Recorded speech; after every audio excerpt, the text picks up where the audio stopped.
사는 동안 끊임없이 주님 찬송하시겠습니까? 하십시다. 왜요? 그 주님이 우리를 위해 죽으셨고 부활의 승리를 우리에게 주셨기 때문에 그렇습니다. 소망 없이 살아갈 수밖에 없는 우리들에게 주님이 우리의 소망과 생명과 승리가 되어주신 줄로 믿습니다.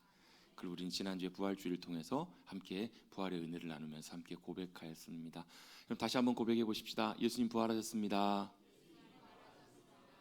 그게 뭔 상관인데요, 우리와? 권사님 왜 이렇게 좋아하세요? 여러분, 예수님 부활하신 거하고 저와 여러분이 뭔 상관이죠? 여러분, 그 부활하신 주님이 우리와 함께하고 계세요. 그리고 믿고 고백하고 영접한 이들에게 우리 안에 함께하고 계십니다. 이게 왜 중요한 문제냐면 그 부활하신 주님이 사망의 권세를 이기시고 승리하셨거든요. 그건 생명의 부활이라고 부를 수 있는데요. 그 생명의 승리에 부활하신 주님이 우리 안에 함께하시기 때문에 그분의 생명과 승리가 어디에 있는 거예요? 우리 안에 함께하고 계시는 거예요. 여러분, 우리의 인생은요, 시간이 지나면 금방금방 이렇게 쇠약해집니다. 마치 뭐처럼요, 어떨 때는요 피부가 막 주름이 생기고 막 굳어가고 막 고목나무처럼 막 갈수록 뻣뻣해지고 갈수록 그런 것 같아요. 제 얘기하는 겁니다. 뻣뻣해지고 나이가 들수록 우리 몸에 그런 변화들이 있어요. 갈수록 점점 약해지다가 언젠가는 움직이지 못할 날이 와요. 언젠가는 죽음을 맞이해야 되는 그날이 옵니다. 여러분, 사람이 왜 죽어요? 제가 누차 말씀드리는 것처럼 사람은 하나님께서 만드실 때 하나님의 생명으로 만드신 존재예요. 그런데 어떻게 해요? 하나님과 우리 사이의 죄가 하나님 자리에 우리가 올라가려고 그러면 하나님과 우리 관계 깨어지면서 하나님의 생명이 끊어졌기 때문에 우리는 태어나면서부터 어디를 향해 달려가는 존재가 됐냐면요, 죽음을 향해 달려가는 존재가 된 거예요. 아이들이 태어났습니다. 태어난 걸 축하해요. 근데 우리는 이렇게 얘기해요. 왜 태어났니? 결국 죽을 거면서. 그렇잖아요. 여러분, 우리의 인생은 찬란하게 화려하게 사는 것 같지만 결국은 어디를 향해 달려가는 인생이냐면 죽음을 향해 달려갈 수밖에 없어요. 왜요? 원래 죽는 것이 아니라 뭐 때문에요? 그것이 죄의 대가이고 결과이기 때문에. 죄로 인해서 누구도 예외 없이 다 죽음에 매여서 죽음에 붙들려서 죽을 수밖에 없는 것이 바로 저와 여러분의 운명이에요. 근데 누가요? 예수님이 그 사이에 딱 들어오신 거예요. 들어오셔서 뭘요? 그 죽음의 권세를 끊어버리시고 죽음의 결계를 끊어버리시고 우리에게, 야, 죽음으로 끝나는 것이 아니야. 내가 죽음을 깨트리고 그리고 내가 부활해 살아 승리했어. 이게 생명이야. 이게 진짜 생명이야라는 것을 보여주신 날이 바로 부활주일이에요. 그래서 예수님이 부활하셨기에 그 부활하신 주님을 내가 모시고 살아가면 그 주님의 생명과 승리가 저와 여러분의 생명과 승리가 될 줄로 믿습니다. 여러분, 요즘 봄꽃 떨어지고 있잖아요. 그죠? 그렇죠. 근데 봄에 피는 꽃들은요, 대체적으로 그런 것 같아요. 그 가지에서 잎사귀가 맺히기 전에 먼저 꽃이 피는 경우들이 많잖아요. 뭐 매화도 그렇고요, 뭐 벚꽃도 그렇고요, 뭐 산수유, 목련 이런 것들은 겨우 내내 가지만 앙상하게 달려 있어요. 어찌 보면 죽었니 살았니 어떻게 알아요? 겨울에는 잘 몰라요. 물론 뭐 가지를 꺾어보고 확인해보면 알 수 있겠지만 죽었니 살았니 어떻게 알아요? 봄이 되면요 죽은 줄 알았던 가지에 뭐가 펴요? 꽃이 핀다고요. 아, 저거 살았구나. 왜요? 그 나무 안에 뭐가 있어요? 생명이 있기 때문에 꽃이 피는 거예요. 여러분, 죽은 것처럼 보이는 우리의 육신 가운데에서도 부활의 생명의 주님이 함께 하실 때 우리의 육신이 때때로 죽음 가운데 덮일지라도 여러분, 그 가지에 꽃이 피는 것처럼 또 아름답게 살아 일어나는 것처럼 그 주님의 생명의 승리가 우리를 잡아 일으켜 주시고 아름답게 부활의 영광으로 나올 수 있도록 인도해 주실 줄로 믿습니다. 이것이 부활의 소망을 갖고 살아가는 믿음의 삶이에요. 그리고 이것을 실제 우리의 삶에서도 누리고 살아가는 삶. 왜요? 주님이 부활 이기셨다면, 우리 지난주에 설교 나눴던 거 기억나시죠? 우리의 인생의 제일 큰 문제가 뭐라고요? 죽음, 사망의 문제라고. 왜요? 죽기밖에 더 하겠어. 제일 큰 문제가 뭐라고요? 죽음이에요. 여러분, 아무리 큰 문제 고민이 있어도 여러분, 여러분 숟가락 딱 놓는 순간에 그게 우리의 문제예요, 아니에요? 여러분, 우리의 문제가 되잖아요. 뭐 집안 문제, 가정 문제, 자녀 문제, 여러분 우리가 겪는 문제, 뭐 경제적인 문제, 아무리 힘들고 어려워도 여러분 우리 인생 죽음 앞에서는 아무것도 아니라고요. 근데 그 죽음의 문제를 누가 해결하셨는가? 주님이 해결하시고 승리하셨다라는 거예요. 그래서 그 주님을 모시고 살아가는 인생에는 뭐가 있어요? 승리가 약속되어 있어요. 왜? 주님이 이기시고 승리하셨으니까. 우리와 함께 하실 때 그 승리가 저와 여러분의 승리가 될 것임을 믿고 부활하신 주님을 믿음으로 바라보시고 부활의 기쁨을 누리시고 부활주일만 부활의 기쁨을 찬송하고 기뻐하지 마시고 우리의 살아가는 일생 가운데 매 주일마다 그 부활의 주심을 기뻐함으로 나오시는 우리 사랑하는 성도님들 되시기를 주님의 이름으로 축복합니다. 우리 옆에 계신 분들과 인사 나누겠습니다. 주님 부활하셨습니다. 다시 한번 인사 나눕니다. 그 부활이 당신의 부활의 승리입니다. 아멘. 뭐 인사하라고 하니까 어떤 분들은 억지로 어색하게 인사하시는 분들이 딱 두 분 계시는 것 같아요. 여러분, 우리가 부활의 주님 때문에 우리가 한 공동체가 되었고 함께 또 예배하는 주님의 자녀가 되었습니다. 그래서 그 부활의 주님을 함께 또 기뻐하며 그 부활의 생명과 승리를 누리고 살아가실 수 있게 되기를 간절히 소망합니다. 그게 바로 뭐예요? 그게 구원받은 하나님의 백성들의 특권입니다. 특권. 우리 아까 찬송했잖아요. 예수를 나의 구주 삼고 성령과 피로써 거듭나니 이 세상에서 내 영혼이 뭘요? 하늘의 영광을 누리도다. 뭘 누린다고요? 하늘의 영광을 누리고 살아간다고요. 그게 믿음의 구원받은 사람들의 특권이에요. 특권. 구원받은 사람들은 뭘요? 이 땅에 살아가지만 뭘 누리고 살아가는가? 주님이 우리를 어떻게 하셨다고요? 부활의 승리를 누리고 살아가게 하시고 하늘의 영광을 맛보며 살아가게 하시는 것이 바로 구원받은 믿음의 백성들의 특권입니다. 저 여러분에게 귀한 특권을 주님께 선물해 주셨고요. 그 선물을 누리고 살아갈 수 있게 되기를 간절히 소망합니다. 그게 진짜 믿음의 삶이에요. 그냥 단순히 뭐 예수님 믿고 이거 잘 되고 저거 잘 되고 뭐 복 받고 이게 문제가 아니라 하나님이 우리에게 주시는 하늘의 놀라운 풍성한 영광과 기쁨과 감격을 맛보고 누린 사람들은요, 그걸 알아요. 아, 이게 진짜구나. 이게 믿음 가운데 누리는 진짜 하나님 주시는 귀한 선물이고 생명이구나라는 것을 언제 천국 가기 전에 이 땅에서도 미리 맛보고 누리고 산다고요. 그래서 그때 멀리 그 영광을 누릴 때 우리는 이 땅에서도 감사하고 찬송할 수 있어요. 이걸 누리고 살아갈 때 그리 아니하실지라도 여러분, 그 다니엘의 세 친구들이 아니 우상한테 절 안 하면 풀무불에 용광로에 던진대요. 여러분 어떻게 하실래요? 안 물어볼게요. 여러분 어떻게 하시겠어요? 사실 쉽지 않는 결정이에요. 근데 그들이 뭐라고 고백하냐면요, 살아계신 우리 하나님이 우리를 저 용광로 불길 가운데서도 지키시고 살리실 것을 우리는 믿습니다.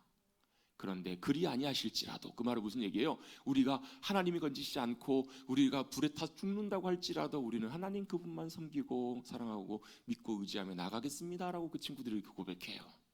그렇게 아니하실지라도 뭐 때문에요?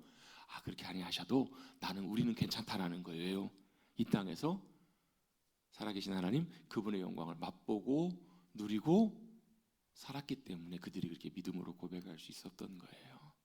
여러분, 이 땅에서도 예수 그리스도 그분의 놀라운 은혜로 말미암아 구원받고 거듭나서 하늘의 영광을 맛보시고 부활의 생명과 승리를 누리고 살아가시는 저와 여러분, 우리 사랑하는 성도님들이 되시기를 다시 한번 축복합니다.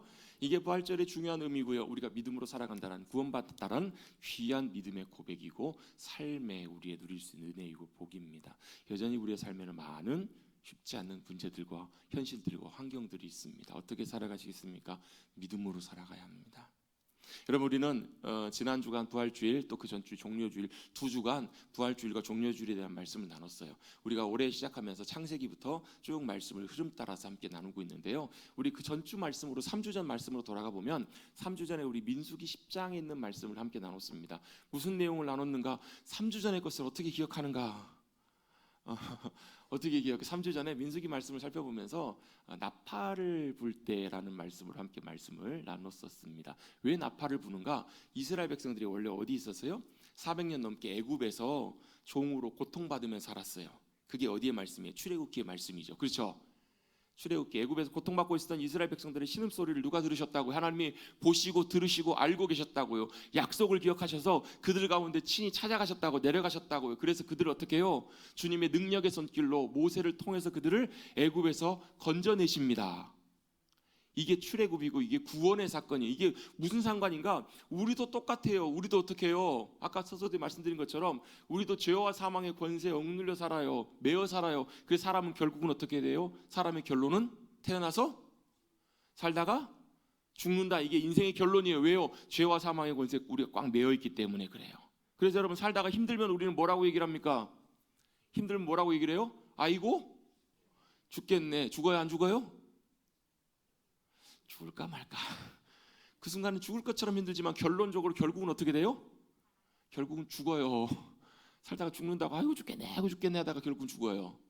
그게 왜요? 죽음이 우리를 붙잡고 있기 때문에 그래요. 애굽이 붙잡고 있었어요. 애굽의 고통 가운데 매여 있었던 그들을 하나님께서 건져내십니다. 그걸 뭐라고 얘기해요? 구속 구원이라고 얘기를 해요. 하나님이 이스라엘 백성들 애굽에서 건져내십니다. 구원하십니다.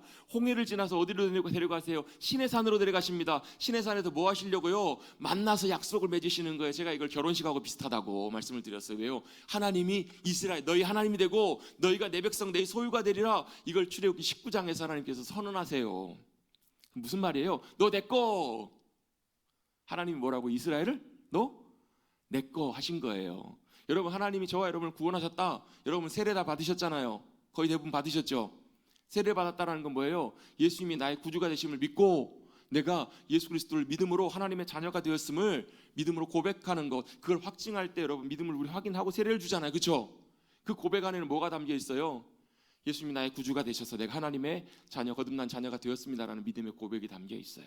그 말은 뭘 의미하는가? 하나님이 저와 여러분을 뭐 하셨다고요? 하나님의 자녀 삼으시고 소유 삼으셨다고요. 그 말을 요즘 표현으로 바꿔보면 하나님이 너는 내 거라고 그렇게 주님이 확증해 주신 거예요. 어디서? 시내산에서요. 그러면서 내 말 잘 듣고 나와 동행하면 내가 너를 어떻게 해요? 하나님의 백성 되게 하시고 복의 통로로 삼으시겠다고요. 그게 시내산에 사셨던 약속이에요. 그리고 뭐 하세요? 야, 너희 가서 성막을 지어라. 성막을 왜 지으라고 말씀하세요? 하나님이? 여러분, 성막은 쉽게 말하면 움직이는 성전이에요. 성전은 한번 지어지면 옮길 수 있어요, 없어요?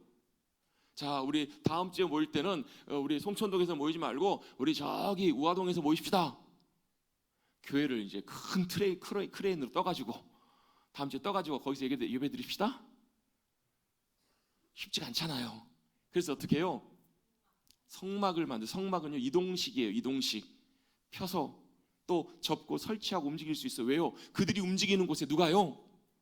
하나님이 그들 가운데 함께 하시려고 성막을 만들라고 하시는 거예요. 하나님이 이스라엘 가운데 함께 하시려고 성막을 만들라고 하시고 실제로 그들 가운데 구름기둥과 불기둥으로 그들 가운데 함께 하십니다.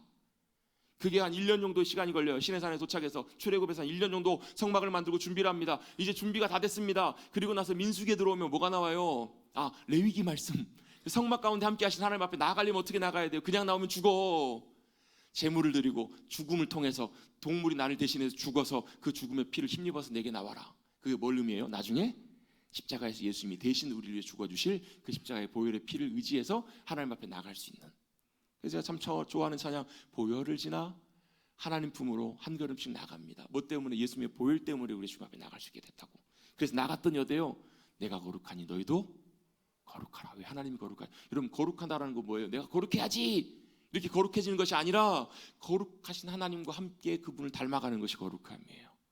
예를 들면 내가 하고 싶은 말이 있어요. 툭 내뱉는 것이 아니라 어떻게 얘기를 해요? 하나님이 내 안에 계셔서 하나님이 원하시는 그 말씀들을 내가 어떻게 해요? 닮아가며 그 말들을 하는 것. 이게 예를 들면 거룩함의 일종이라는 거, 모습이라는 거예요. 주님 닮아가고 주님과 동행하는 삶, 그 삶으로 초청하고 계세요. 자, 이제 준비가 됐습니다. 숫자도 셌고요. 진영을 다 갖췄어요. 동쪽, 남쪽, 서쪽 어디 서야 되는지 이것들을 잘 갖추게 하십니다. 뭐 하시려고요? 목적지가 어디예요? 가나안 땅. 가나안 땅이 뭐 하는 땅인데요? 하나님이 그들 가운데 함께 하실 약속의 땅, 그 땅으로 그들을 데리고 가기를 원하시는 거예요. 그 땅으로. 우리에게도 가나안 땅이 있습니다.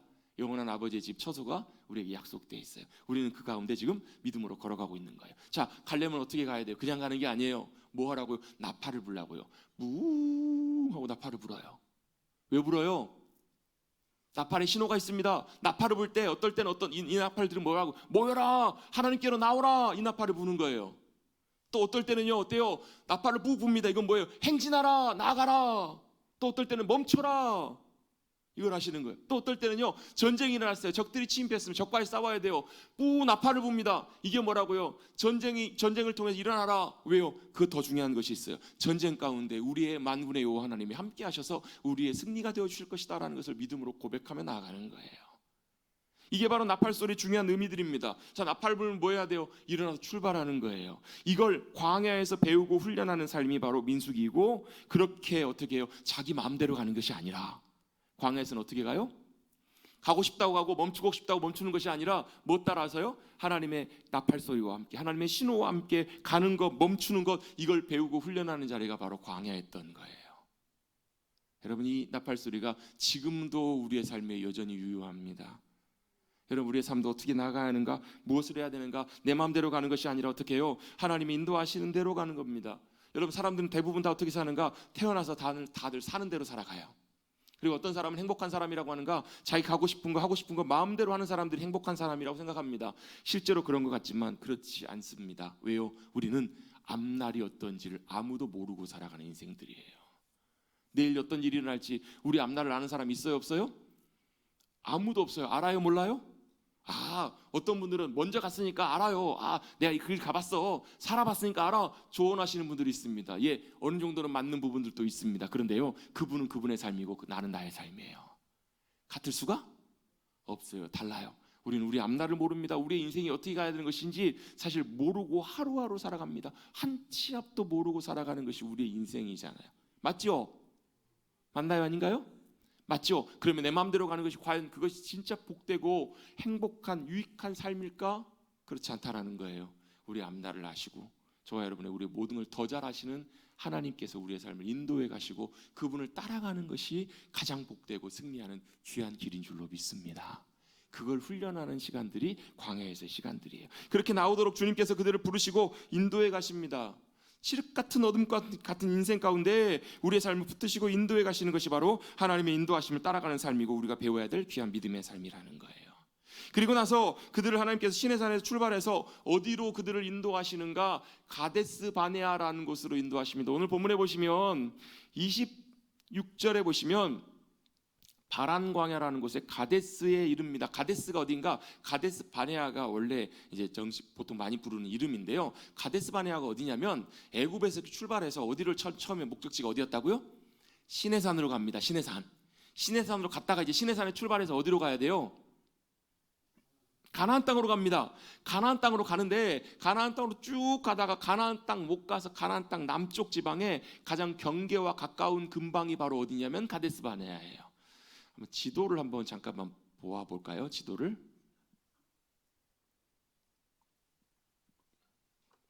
지도가 준비가 안 됐나 봅니다. 네, 상상해 보십시다. 여기 위에 가나안 땅이에요.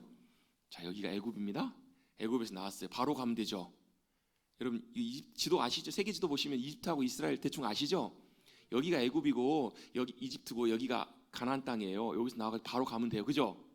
바로 가면 되는데 하나님 이 길로 안 데려가세요. 왜냐하면 여기에는 막강한 군대가 있는 바벨론이 있어요. 아니 바벨론이 아니라 저기 아말렉이 있습니다. 아말렉이. 저기 블레셋입니다. 블레셋. 죄송합니다. 여기 길로 가면 그들이 전쟁을 피해서 무서워서 도망갈까 봐 이쪽으로 데려가지 않고요. 하나님께서 시내산이라고 이쪽 밑으로 먼저 내려가게 하십니다. 시내산에서 가서 하나님께서 언약을 맺으시고 준비하신 다음에 다시 어디로 가요 이제? 쭉 가나안 땅으로 올라가는 여정이 코스예요. 그래서 이 가데스 바네아에서 이렇게 산맥을 넘어가면 산지를 딱 넘어가면 바로 어디냐면 가나안 땅에 바로 들어가는 거예요. 가나안 땅 남쪽 바로 밑에 접경 지역에 있는 지역 중에 하나가 바로 가데스 바네아라고 하는 곳입니다. 하나님께서 그들을 거기로 인도하세요. 도착하게 하세요. 어디 들어가게 하시려고요? 약속의 땅? 가나안 땅에 들어가게 하시려고. 그럼 어떻게 하면 돼요? 들어가면 돼요. 거기에 들어가면 되는데 그 땅에 들어가기 전에 뭘 하냐면요, 모세가 각 지파별로 12지파에 한 사람씩 대표자를 뽑아가지고 그 땅을 미리 어떠한가 살펴보도록 정탐꾼들을 보냅니다. 그 앞에 오늘 우리가 읽었던 13장의 앞에 내용에 보면 쭉 내용에서 정탐꾼들을 각 지파별로 12명씩 이렇게 쭉 뽑는 내용들이 앞에가 이렇게 언급이 되어 있습니다. 그렇게 쭉 정탐꾼들을 보낸 다음에 그 다음에 뭘 하는가 보내면서 17절에 한번 성경 갖고 계신 분들은 한번 17절 한번 보실게요. 17절을 보시면 산지로 올라가라. 그 땅에 올라가서 그 땅을 뭐 하라는 거예요? 그 땅이 어떠한지 정탐하라는 거예요. 곧 그 땅 거민이 강한지 약한지 많은지 적은지, 사는 땅이 좋은지 나쁜지, 사는 성읍이 진영인지 산에 있는지 산성인지, 토지가 비옥한지 메마른지 나무가 있는지 없는지 잘 탐지하고 그 땅에 과실도 하나 가져와 보라고 이렇게 지시를 합니다. 왜 이렇게 할까요? 그 땅에 들어가야 되는데 또 그 땅의 거민들과 싸워야 될 수도 있는데 몇 명인지, 어디 있는지, 성은 어떻게 되어 있는지 이것들을 잘 아는 것들이 굉장히 중요한 일이잖아요. 이걸 뭐예요? 여러분 전쟁에서 제일 중요한 것 중에 하나가 뭐죠? 정보입니다. 정보. 그래서 여러분 손자병법 유무한 병법서에서는 뭐라고 해요? 지피지기면 백전불태라고 합니다. 백전백승이 아니고요. 적과 나를 알아도 100번 못 이겨요. 저 사람이 나보다 힘이 센 거 알아요. 내가 힘이 약한 거 알아요. 그럼 100번 이기나요? 그게 아니라 백전불태가 정확한 표현입니다. 뭐냐면 뭐예요? 위태롭진 않다라는 거예요.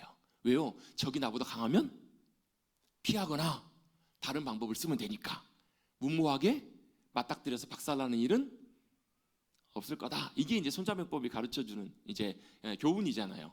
지피지기면 뭐라요? 적을 알고 나를 아는 것이 중요해요. 정보로 아는 것이 중요하기 때문에 모세 입장에서도 그 땅이 어떠한지, 사는 거민들이 어떻고 군사력은 어떤지 살펴보고자 했던 거예요. 그래서 정탐꾼들을 보내면서 자세하게 하나하나 다 알려오도록 며칠 동안요, 무려 40일 동안이나 그 땅을 샅샅이 다 살펴보고 오도록 그렇게 명령을 합니다. 나중에 그 명령대로 다 살펴보고 오면서 명령대로 포도 열매까지 들고 오는데, 포도가 얼마나 커요? 사람 두 사람이서 포도를 나무에 꿰어서 두 사람이 들고 와야 할 만큼. 자, 그 정도면 무게가 얼마나 될까요? 보통 우리 포도송이가 얼마 정도 되죠? 보통 이렇게 한 손 정도 되잖아요. 이건 한 사람이 그냥 들면 돼요. 근데 사람 남자 두 명이서 이게 포도를 메고 왔다? 얼마 정도 될까요? 모르겠습니다. 저도 안 봐서 정확하게는. 뭐 포도송이 하나를 메고 온 건지 아니면 포도 큰 덩굴을 메고 왔는지 잘 모르겠지만 어쨌든 중요한 건 뭐예요? 엄청나게 포도 열매가 크고 풍성하다라는 것을 그들이 그걸 보고 실제로 가지고 옵니다. 여러분, 정탐꾼들이 돌아왔을 때 그들이 보고 듣고 왔던 정보는 어때요? 객관적이고 굉장히 사실적입니다. 왜 12명을 보냈을까 제가 생각해 봤더니요, 몇 명이 가서 보고 오면 그 사람들이 자기들만 보고 일부분만 봤거나 아니면 자기들이 보기에 이런 눈으로 그 땅을 정탐하고 그런 정보를 알려줄까 봐 여러 명을 보내서 여러 사람들이 다 같이 보고 같이 공감할 수 있는 그런 객관적이고 정확한 현실적인 정보를 얻기 위해서 여러 명들을 보내지 않았겠나라고 제 개인적으로 추측을 해봅니다.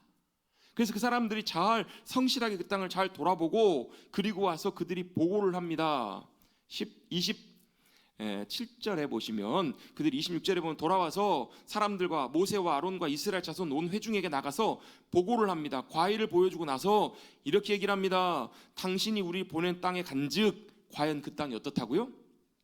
27절에 보시면 과연 젖과 꿀이 흐르는데 이것이 그 땅의 과일입니다라는 거예요. 이렇게 풍성한 열매가 맺히는 좋은 땅이라는 거예요. 좋아요, 안 좋아요? 좋아요. 그 땅이 말대로 하나님께서 말씀하신 대로 젖과 꿀이 흐르는 땅이죠. 근데요, 그 다음 절에 28절에 보시면 28절이 뭘로 시작하냐면 그러나라는 접속사로 시작합니다. 여러분, 그러나는 언제 사용해요? 앞의 내용과 다른 얘기를 할 때. 왜요? 그 땅 좋은 땅이라고요. 근데 뭐가 문제예요? 그 다음에 문제가 하나 있다라는 거예요. 28절에 한번 보시겠습니다. 보시면 뭐가요? 그 땅 거주민, 그 땅에 사는 주민들이 어떻다고요? 강하고 성읍은 견고하고 힘이 크다는 거예요. 사람들이 굉장히 강하고 성읍이 굉장히 견고하고 크다는 거예요. 또 거기서 뭘 받는가? 안악자손들. 안악자손이 누구예요? 맨 33절, 오늘 33절 맨 마지막 절에 보시면 안악자손들을 설명해 줍니다. 네피림의 후손들이래요. 네피림이 누구냐면 창세기 앞에 나와 있는 거대한 자이언트, 거인들이라고 이렇게 지칭되는 사람들이에요. 그들의 후손이 바로 안악자손들인데 그들을 통해서 뭘 봤다? 거인들을 봤다고요. 그래서 여러분, 안악자손의 후손의 가장 우리가 잘 아는 대표적인 사람이 누구냐면 골리앗이에요. 골리앗. 성경대로라고 보면요, 정확한 수치인지는 모르겠어요. 저도 안 만나봐서. 근데 골리앗이 성경에 나와 있는 치수대로 치면 키가 3m가 넘어요. 키가. 갑옷이 뭐 60kg, 70kg가 되니까 어마어마한 거인이에요. 여러분 생각해 보세요. 여러분이 누구하고 이렇게 싸우러 나갔는데, 뭐 예를 들면 권투를 하러 나갔다, 복싱을 하러 나갔다 칩시다. 상대가 나왔더니 최홍만이 나왔어. 주먹이 사람 애기 얼굴만 해요. 여러분, 최홍만하고 싸우면 여러분 이길 수 있으시겠어요? 없으시겠어요? 왜 웃으세요? 너무 어이가 없으셔서 웃으세요? 상대가 안 되잖아요. 그들이 누굴 보고 온 거예요? 마치 그런 거인들과 같은, 골리앗과 같은 사람들이 거기 사는 것을 그들이 보고 온 거예요. 그게 문제가 됐어요. 그들이 보고 왔던 것은 무엇인가? 거기에 사는 사람들, 또 성과 모든 것들이 우리보다 훨씬 더 강하다라는 거예요. 좋은 땅이면 분명하다. 그러나 자신들이 보기에는 심각한 결함과 문제가 하나 있다라는 거예요. 자기들이 봤을 때는 거기서 뭘 봤어요? 거기 사는 사람들이 엄청난 거인이고 산성과 군사력은 우리보다 월등하게 뛰어나다. 그러면서 내렸던 결론이 뭔가? 그들 앞에서 우리 보기에는 뭐처럼 보인다고요? 메뚜기처럼 보인다는 거예요. 메뚜기 아시죠? 여러분, 어렸을 때 많이 잡아 가지고 노셨죠? 메뚜기는 어떻게 갖고 놀아요? 손에다 갖고 놀다가 손으로 팅 튕기면 날아가 버리는. 어때요? 우리가 봤을 때, 그들이 봤을 때 우리는 그들이 와서 손가락만 튕기면 날아갈 것 같은 그런 아무것도 아닌 연약한 존재이고 우리는 저들과 싸워서 도저히 이길 수 없다. 그들의 군사력과 힘이 월등하게 뛰어나다라고 그들이 그렇게 보고를 한 거예요. 여러분 한번 여쭤보겠습니다. 그들이 한 보고가 맞아요? 틀려요? 그들의 객관적인 정보는 하나도 틀린 것이 없어요. 정확하게 맞아요. 그들이 보고 와서 그들이 느끼고 보고 그들이 보고하는 바들은 틀린 것이 하나도 없습니다. 그런데 여기서 중요한 사실 한 가지가 있습니다. 뭐가 중요한가 하냐면요, 자 한번 여쭤볼게요. 이스라엘 백성들이 애굽에서 출애굽에서 나오게 된 것도, 그들이 노예살이에서 자유케 된 것도 누가 하신 거예요? 이스라엘 백성들이 힘이 세서 애굽을 이기고 나왔나요? 그게 아니라는 거예요. 이스라엘 백성들이 힘이 강력해서 애굽을 이기고 나온 것이 아니었잖아요. 그들과 하나님께서 함께 하셔서 하나님의 능력의 손길로 그들을 어떻게 해요? 건져내시고, 애굽은 주님의 손길로 그들을 벌하시고 멸하시고 그들을 꺼내 오신 거잖아요. 그들을 그렇게 건져내셨다면 그들을 들여보내시기로 약속하신 가나안 땅에 들어갈 때도 어떻게 들어가요? 자신들의 군사력과 자신들의 힘과 능력으로 가나안 땅에 들어가는 것이 아닌데 그들은 그걸 계산하고 있는 거예요. 여기서 무엇이 문제였는가? 그들이 잘해서 그들의 힘을 길러서 싸워서 이기겠다? 그건 현실적으로 불가능해요. 그들이 정탐꾼들이 본 그대로예요. 객관적인 상황이 그렇다고요. 그들은 뭘 관가했는가? 뭘 하나 빼뜨렸는가? 뭐가 빠졌냐면요, 믿음이 빠졌던 거예요. 그들의 가장 심각한 문제, 가장 중요한 문제는 그들 가운데 뭐가 믿음이 없었다라는 거예요. 여러분, 믿음으로 사는 사람들은요 뭘 하냐면요, 그들이 본 것, 그들이 보고 들을 때 거기다가 반드시 뭘 같이 하냐면요, 믿음으로 볼 수 있는 것, 믿음으로 보는 것, 그것이 같이 병행이 된다는 거예요. 무슨 말이냐면, 믿음으로 본다라는 말은 무슨 말인가? 바로 그 일 가운데 함께 하시고 역사하시는 분이 하나님이심을 볼 수 있는 눈이 바로 믿음의 눈입니다. 여러분이 가데스 바네아의 정탐꾼 사건의 가장 중요한 핵심은 바로 이것입니다. 그들이 보고했던 것들은, 그들이 보았던 것들은 틀린 것이 하나도 없어요. 다 맞는 말이고 정확한 정보였어요. 그들은 객관적인 사실을 분명하게 얘기하고 있었어요. 근데 그들이 놓쳤던 것은 바로 뭐냐면 믿음이 없었다라는 거예요. 믿음으로 바라보지 못했기 때문에 그들은 뭐만 봤어요? 자신들만 보고 상황만 본 거예요. 적들만 본 거예요.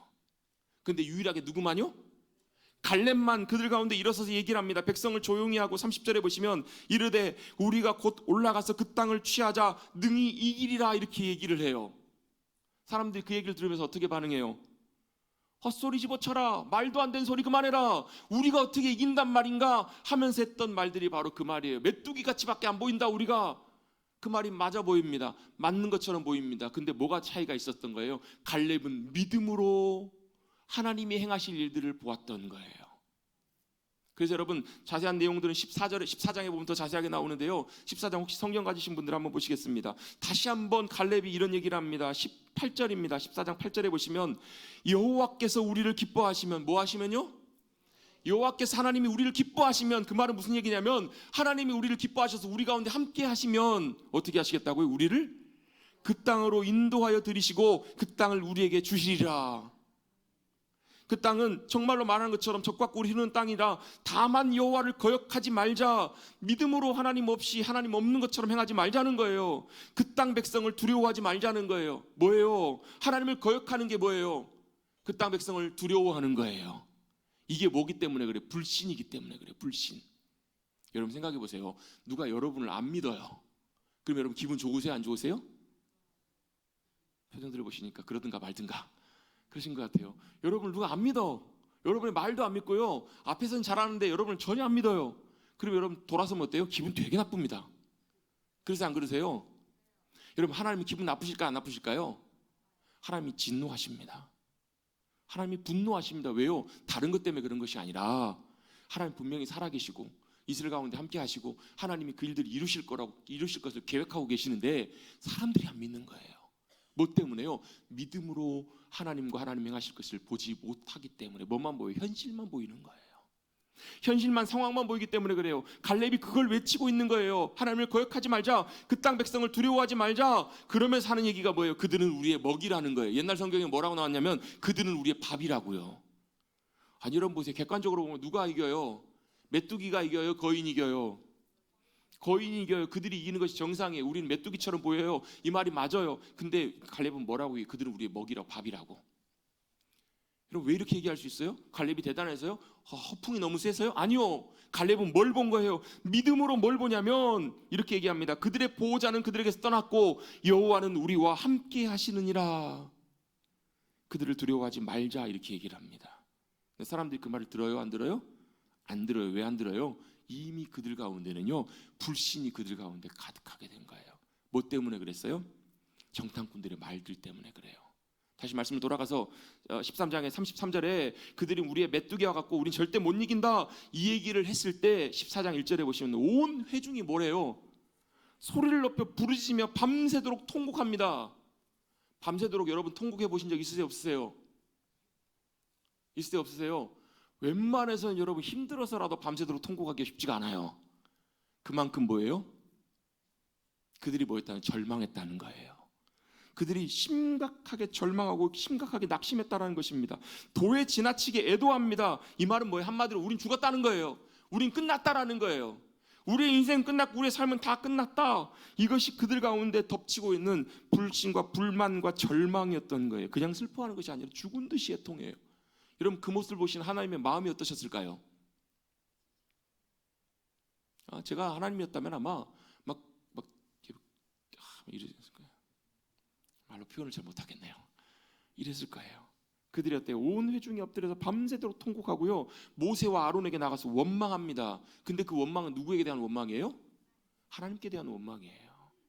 사람에게 대한 원망처럼 보이지만 하나님께 대한 원망을 합니다. 그러면서 온 회중이 차라리 우리가 애굽에 죽었다면 광야에서 그냥 죽었다면 좋았을 것은 이게 뭘 의미해요? 뭔 말이에요? 이게 뭘 의미하죠?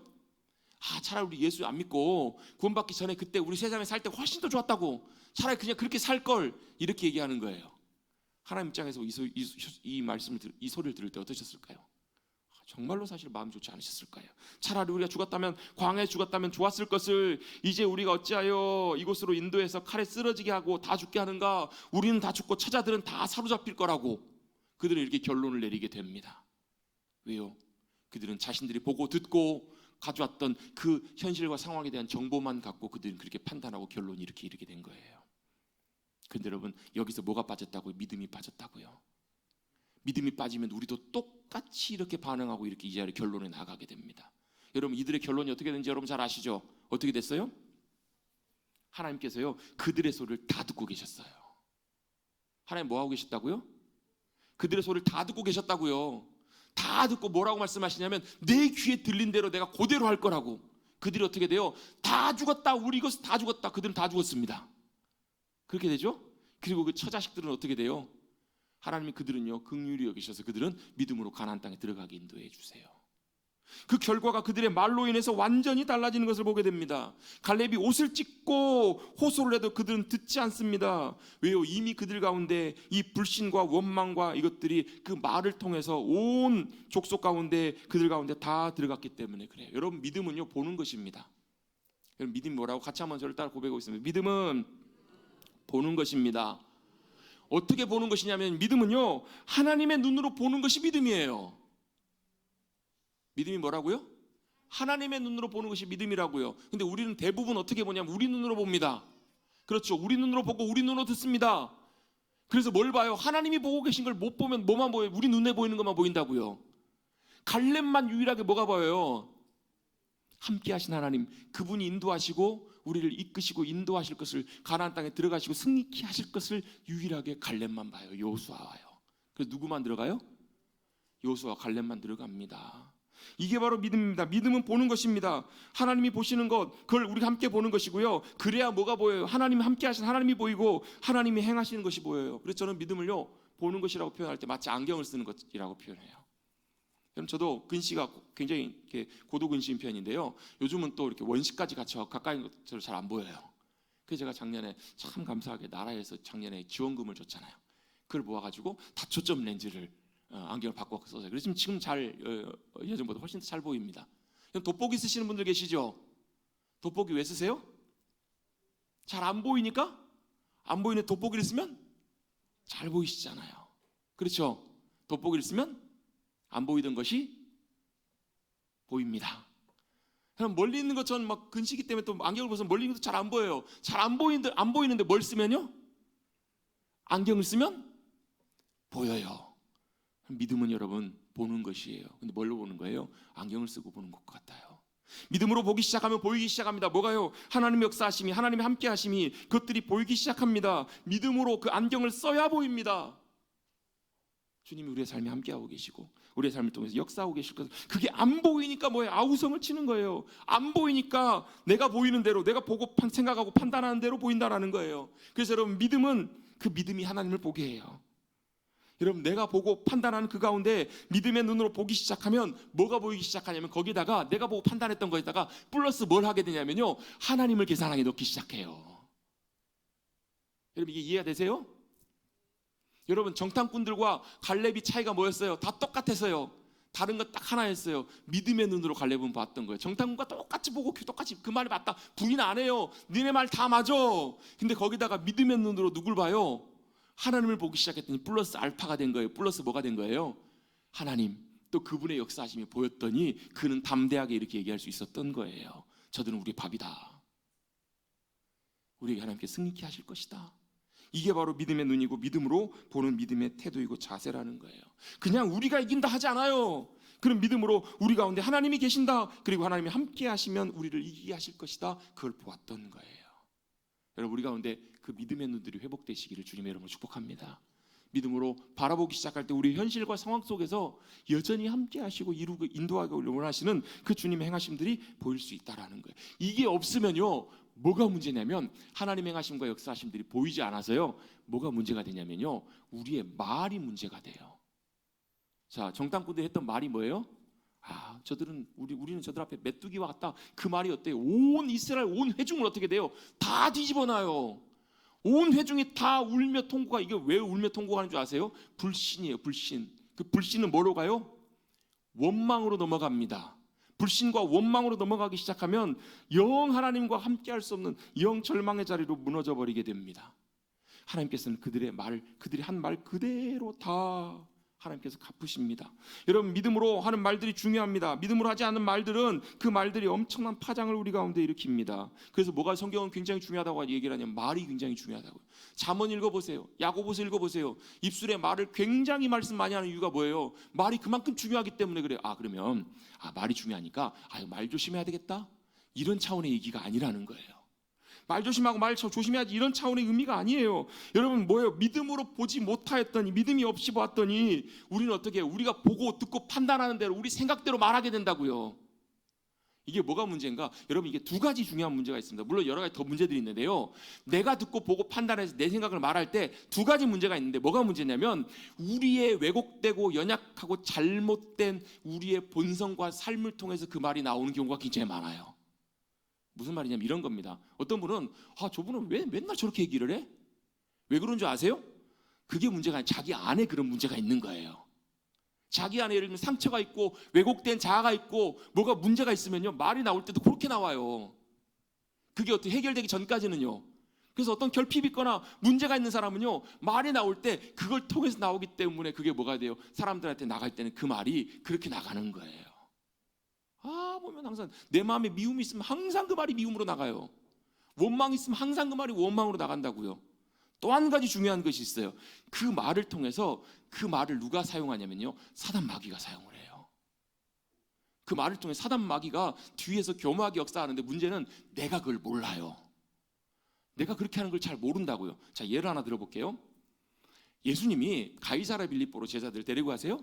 거기서 예수님이 물어요, 제자들한테. 너희는 나를 누구라 하느냐 그랬더니 베드로가 또 여기서 홈런을 한번 쳐요. 주님은 그리스도시요 살아계신 하나님의 아들이십니다. 예수님이 극찬하시면 기뻐하시면서, 맞아, 네 고백이 맞아. 그 믿음의 고백 위에 교회가 세워질 거다. 그 믿음의 고백하는 성도들이 교회가 될 거라고 주님께서 선언해 주세요. 얼마나 귀한 칭찬이고 얼마나 감격스러울 일이에요. 베드로도 마음에 내심 기뻤겠죠. 좋았겠죠. 근데 그리고 나서 예수님이 그걸 위해서 본인이 고난당하시고 십자가에 죽으셔야 될 것을 말씀하세요. 왜? 그게 하나님의 뜻이니까. 하나님의 길을 가겠다고 말씀하셨더니 누가, 베드로가 아니 예수님 그러시면 안 됩니다. 아니 어떻게 그러실 수 있어요? 예수님 그러시면 안 돼요. 왜요? 예수님을 향해서 자기가 바라는 것들이 있었겠죠. 왕이 되시고 이런 걸 기대했겠죠. 그것과 다르니까요, 예수님 그러시면 안 됩니다. 그랬더니 예수님 뭐라고 말씀하세요? 사탄아 물러가라라고 말씀하세요. 사탄아 물러가라 라고 하시면서 그 다음에 하시는 말씀이 이 말씀이에요. 네가 하나님의 일을 생각하지 않고 사람의 일을 생각한다는 거예요. 자, 여러분이 만약 베드로였으면 여러분 예수님 사탄아 물러가라. 그럼 여러분 어떠셨겠어요? 기분 되게 나빴겠죠. 그렇겠죠? 근데 예수님은요, 잘 보세요. 예수님은요, 베드로를 책망하신 것이 아니었어요. 물론 베드로 잘못한 것이 있기 때문에, 자기도 잘못한 것이 있기 때문에 예수님께서 베드로 책망하셨겠지만, 더 중요한 건 뭐냐면 베드로가 자기도 모르게 하나님의 생각이 아니라 자기 생각으로 말한 그 배후에 있는 사탄을 주님께서 내쫓고 꾸짖고 계시는 거예요. 여러분, 이게 영적으로 굉장히 중요한 원리가 있습니다. 베드로는 자기가 말을 했다고 생각하지만 실제로는 그 생각을 통해서 역사하는 거는 뭐였냐면 사탄이었다는 거. 뭘요? 하나님의 일이 아니라 자기의 일을 보고 따라가도록 사탄이 이렇게 베드로를 뭐예요? 자기도 모르게 베드로는 속은 거예요. 따라간 거예요. 이것이 여러분 우리가 분명히 기억해야 될 영적인 분명한 사실들이에요. 그 말 배후에 뭐가 있는가? 그래서 여러분 이걸 사도 바울은 이렇게 설명해요. 에베소서에 보면요, 우리가 싸우는 싸움은 혈과 육에 대한 싸움이 아니라는 거예요. 이게 무슨 말이냐면 혈과 육은 이런 거예요. 또 한번 예를 들어볼게요. 이분하고 서로 사소한 것 때문에 예를 들면 다툼이 생겼어요. 그래서 말 한마디 때문에 예를 들면 갈등이 생겨갖고 서로 다툼이 생겼어요. 이게 싸우는 건 뭐예요? 이게 서로 싸우는 거예요. 혈과 육의 싸움이에요. 사람과 사람의 싸움이라고요. 근데 이 사이에서 누가 끼어드냐면요, 사탄 마귀가 끼어들어요. 그래갖고 뭐예요? 이 사람의 말을 가지고 이 사람을 괜히 마음에 서운하게 만들고 괜히 속상하게 만들어가지고 이걸 분노하게 만들어. 또 이 사람 어떻게 그 말 듣고 화가 나가지고 또 다른 데 가서 다른 어머니 얘기를 하는 거예요. 아, 인간이 그럴 수 있냐고 이런 얘기를 하는 거예요. 내가 하는 말 같지만요, 실제로 그 배후에서 역사하는 어둠의 권세가 있다고요. 혈과 육으로 우리 싸우는 게 아니라고요. 그 뒤에 뭐예요? 정사와 권세와 이 세상의 주관자들과 하늘에 있는 어둠의 영과 싸우는 거라고 분명히 사도 바울이 우리에게 분명하게 확증하고 있다고요. 여러분, 이걸 우리가 잘 볼 필요가 있습니다. 그래서 영적으로 무장하고 뭐하러 싸우라고요? 그 배후에 있는 뒤에 있는 어둠의 권세와 싸우라고 분명히 얘기를 해요. 여러분, 교회 안에서 가장 많은 문제들이 있는 게 뭘까요? 교회뿐만 아니라 우리 일상에서요, 제일 많은 문제, 사탄이 제일 쓰기 쉬운 게 있어요. 말이에요, 말. 사탄이 제일 갖고 장난치기 쉬운 게 너무너무 많아요. 저는 목사로서 그런 모습들을 볼 때 저 말씀드렸던 것처럼 혈과 육으로 싸우는 것이 아니란 말이 무슨 말이냐면요, 이 사람과 이 사람이 싸울 때 중요한 건 이 사람과 이 사람이 중요하지 않아요. 이렇게 싸워서 여러분 이겨요. 내가 이 사람과 이 사람 싸워서 이겨요. 내가 이 사람 이겼어요. 이게 이긴 걸까요? 아니요. 사탄이 뒤에서 박수 치면서 좋다고 좋아해요. 왜 그런지 아세요? 사탄이 자기가 원하는 대로 그대로 되고 있거든요. 사탄은 뭐 하는 거예요? 싸움 시켜놓고 뒤에서 구경하고 있어요. 잘 싸운다, 잘 싸운다. 그럼 우리는 뭐 하는 거예요? 사람과 사람의 싸움이 아니고요, 그 배후에서 역사하는 어둠의 권세를 대적하고 물리치고 이겨야 될 필요가 있는 거예요. 이게 왜요? 사탄이 이렇게 말로 정말 기가 막, 여러분 보이스피싱 요즘 많이 하잖아요, 그죠? 보이스피싱은 뭐 하는 거예요? 사람을 속이는 거잖아요. 왜 그런지 아세요? 사탄이 속이는 자의 압이기 때문에 그래요. 기가 막혀요, 여러분. 나는 안 속을 것 같죠, 여러분? 나는 아닐 것 같죠? 여기 계신 분들 거의 대부분 영적으로 순간 놓치면요, 거의 대부분 말 때문에 다 사탄에게 이용당합니다. 저도 그럴 때가 있겠죠. 근데 목사로서 참 안타까운 게 그거예요. 속으면서도 속은지 몰라요. 그래서 서로 이렇게 갈등이 있고 싸워. 저 예전 교회 있을 때 그런 거 많이 봤어요. 평생을 같은 교회 다니면서 한 번도 얼굴도 쳐다보지도 않아요. 말 한마디 때문에. 여러분, 그게 하나님 기뻐하시는 일일까요? 아니요. 우리가 잘하고 잘못하고 떠나서요, 그 뒤에서 박수치면서 좋아하는 누가 있다고요? 사단 마귀가 있다고요. 이게 여러분 말의 위력이에요. 이게 여러분 가데스바네에서 일어났던 사건의 중요한 부분이라고요. 핵심은 믿음이 없음이에요. 근데 그 믿음이 없음이 뭘로 나가냐면요, 말을 통해서 그것이 자기들의 운명을 결정해버려요. 그들이 말한 그대로 하나님께서 갚으시겠다고. 몇 년 동안요? 38년 동안 그들이 광야에서 방황해요. 사실 거기 하나만 넘어가면 바로 가나안 땅에 들어가요. 38년 동안 그들이 뱅뱅뱅뱅 돌아요. 혹시 지금 그 그림 지도 준비가 됐는데 올려줄 수 있나요? 안 되시면 말고요. 왜요? 가데스바네에서 바로 넘어가면 바로 가나안 땅인데 못 들어가고 거기서만 뱅뱅뱅뱅 38년을 돈다고요. 뭐하려 38년 하나님께서 거기 돌게 하신 줄 아세요? 그들이 불평과 원망으로 불신의 말을 했던 그들이 다 죽을 때까지 거기서 하나님께서 기다리신 거예요. 여러분, 이것이 믿음 없는 삶 가운데 임하는 우리의 결론이고 결말이에요. 여러분, 우리도 마찬가지입니다. 여러분, 말이 중요한 것은 단순히 말이 문제가 아니라 믿음 가운데 하나님의 행하심과 역사하심을 보지 못하고 우리가 우리의 생각대로 하는 말, 우리의 뜻대로 하는 말들은 반드시 사단 마귀가 이용하기가 너무너무 쉬운 먹잇감이라는 걸 여러분 꼭 기억하셔야 돼요. 그래서 깨어서 어떻게 해요? 믿음의 눈으로 하나님의 역사하심과 행하심을 보고 하나님의 행하실 것들을 받아보고 지금은 비록 아무것도 보이지 않을지라도 하나님이 놀랍게 역사하실 것을 믿음으로 바라보고 우리의 눈과 귀가 말이 하나님의 놀라운 믿음의 역사하심 가운데 귀하게 쓰임받는 저와 여러분의 복된 삶이 되어야 될 줄로 믿습니다. 그것을 여러분 우리가 분별하고 막는 것들이 너무너무 중요해요. 그것 때문에 여러분 끊임없이 우리의 삶을 붙들어가고 흔들어가는 것이 사단의 역사라고요. 여러분이 아까 찬양했었잖아요. 주의 손이 어때요? 주의 손이 날 붙드시네. 흔들리는 우리의 삶을. 찬양 가사를 보면요, 원래는 흔들리는 나의 삶을 주님이 붙드시네 이렇게 돼야 맞잖아요. 그렇죠? 그렇죠? 상한 나의 마음을 주님이 고치시네. 이게 이래야 맞는데 가사가 밖에 도치가 돼 있어요. 왜 그럴까? 중요한 게 뭐예요? 주님의 손이 붙들어 주신 것이 더 중요하니까. 여러분 지금도 주님은 우리의 삶에서 함께하고 계시고 일하고 계시고 역사하고 계십니다. 지금도 우리의 삶을 일하시는 그 주님을 믿음으로 보고 못 보고가 여러분 우리의 믿음의 삶을 결정합니다. 믿음으로 보지 못하면 우리도 이 가나안 정탐꾼과 함께 영향을 받았던 이스라엘 백성들처럼 똑같이 반응이 돼요. 이건 제가 분명히 장담합니다. 똑같이 이렇게 반응할 수밖에 없어요. 여러분 우리의 눈으로 보고 듣고 판단하고 말하고 행동하고 결정하지 마시고 그때 믿음의 눈을 들어서 믿음으로 함께 하시는 주님이 보이고 또 그 주님이 행하실 일들을 우리가 분명히 깨닫고 믿음으로 나아가셔서 우리의 눈과 귀가 하나님이 기뻐하시는 귀한 복된 삶이 될 수 있게 되기를 주님의 이름으로 축복합니다. 저를 따라 같이 한번 고백해 보겠습니다. 믿음으로 보기를 원합니다. 믿음으로 말하게 하옵소서. 아멘. 이건 여러분 그냥 추상적인 좋은 말이 아니고요, 우리가 분명히 현실적으로 우리가 우리의 삶에서 직시해야 되는 일들이에요. 왜요? 우리 눈으로 보는 우리의 삶의 자리는요, 우리가 맞닥뜨리는 모든 현실과 모든 것들은 가나안 정탐꾼들이 봤던 것과 똑같아요. 여러분 세상은요, 사단은 마귀는 우리보다 훨씬 강해요. 강해요 안 강해요? 강해요. 그래서 누가 필요해요? 주님이 필요해요. 그래서 뭐가 필요해요? 믿음이 필요하고요. 믿음으로 뭐 하셔야 돼요? 기도하며 주님 앞에 엎드리셔야 돼요. 주님 앞에 믿음으로 나가셔야 된다고요.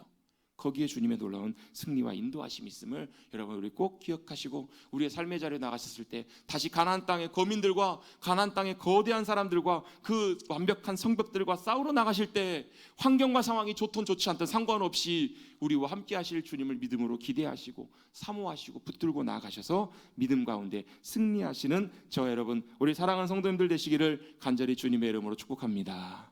저는 목사로서 여러분들 사랑하는 성도님들 믿음 가운데 승리하셨으면 좋겠어요.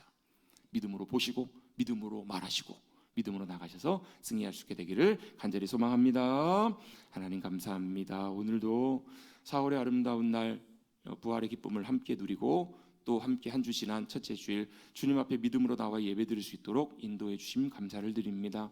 우리의 일상 속에 살아갈 때는 우리가 하나님 놓치고 잃어버릴 때 너무나 많아서 분주한 삶 가운데 우리의 삶의 모습만 바라보고 살아가는 것, 그것이 우리의 연약한 인생임을 주님 앞에 고백합니다. 주님 이 시간 기도할 때 우리에게 믿음을 더하여 주셔서 은혜 가운데 믿음의 눈을 들어 그 주님이 보여지게 하여 주시고 또 주님이 여전히 우리의 삶을 붙드시고 인도하고 계시고 흔들리지 않도록 역사하시며 이끄시고 인도하고 계심을 바라볼 수 있는 귀한 믿음의 눈 허락하여 주시옵소서. 그래서 우리가 말을 할 때도 우리의 모든 말 가운데 내 말이 아니라 내 생각과 내 마음이 아니라 상대방이 문제가 아니라 내 안에 믿음의 눈으로 바라보고 믿음의 귀한 입술로 말할 수 있도록 주님이 은혜를 더하여 주셔서 이 귀한 믿음의 말을 통해서 갈렙이 놀랍게 그 승리의 믿음의 고백으로 가나안 땅에 승리했던 것처럼 우리도 주님 부르시는 그날까지 이 땅에서도 믿음으로 승리하는 귀한 믿음의 백성들로 나아갈 수 있도록 함께 하시고 붙잡아 주시옵소서. 믿음으로 나아가 승리하는 우리 되기를 간절히 바라옵고 모든 것 주님께 의지하오며 감사드리며 예수의 이름으로 기도드리옵나이다. 아멘. 찬송